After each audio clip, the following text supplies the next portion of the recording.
the intention is really to create space for an audience to experience the images and sounds without passing judgment, but just rather experiencing it and sitting with it rather than trying to make sense of it and categorize.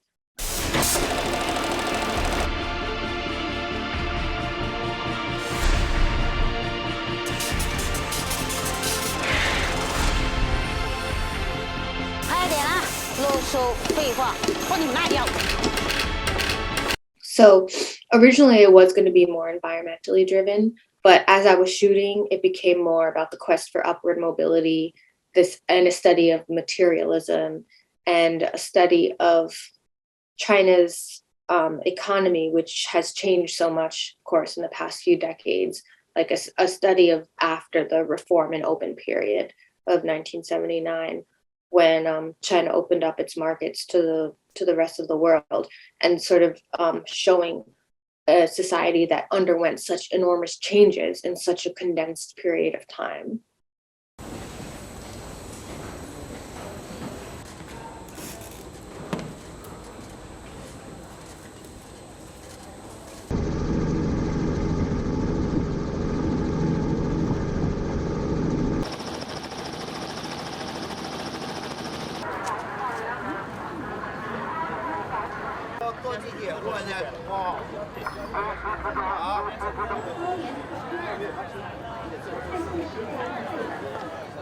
就是你在我们公共区域拍摄的话，是。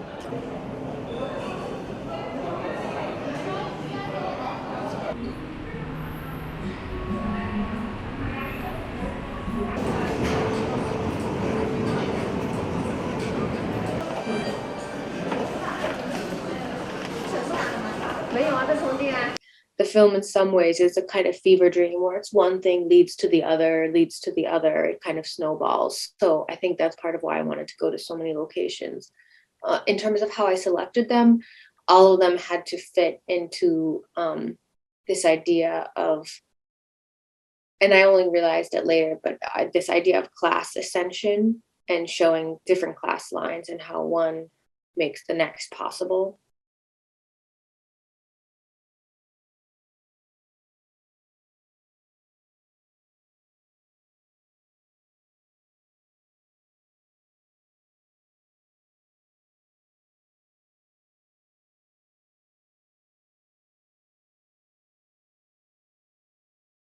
And frankly, I was surprised too by the amount of places that so generously let us come into their spaces and film.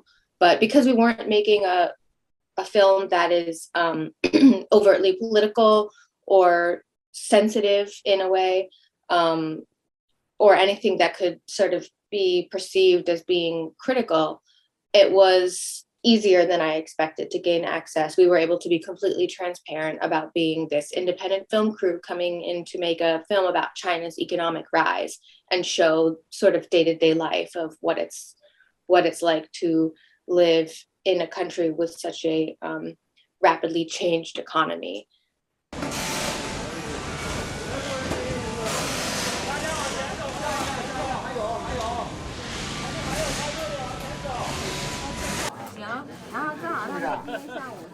保底给3000干嘛？保底给你3000块钱，我给2000，然后基建提升，就是说出车记录，你出的车数越多，你就挣得越多。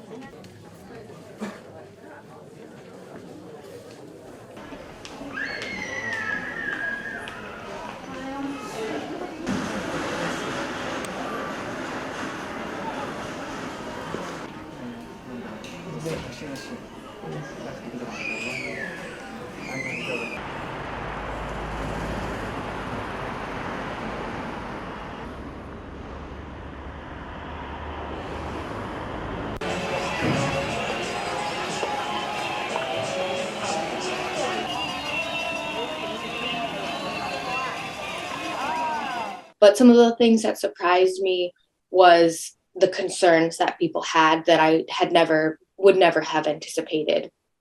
For example, one of the managers of a plastic water bottle factory was worried that afterwards we would hit him up with a bill for appearing in our film, because he thought that, we would charge him some publicity fee. So my fixer had to talk him off the ledge of being worried that we were going to charge him.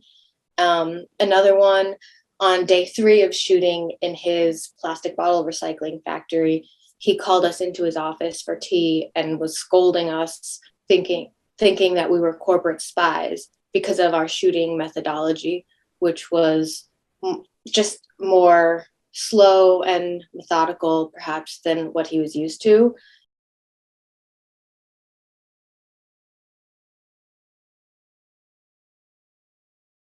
It was truly unexpected because while making this film, I wasn't thinking about having such a big audience or the kind of like reception that it's gotten. I was making something that I was interested in and trying not to think about the outcomes. So to, you know, feel like my vision is resonating with people in this kind of way it's a really incredible feeling and very, very surprising to me.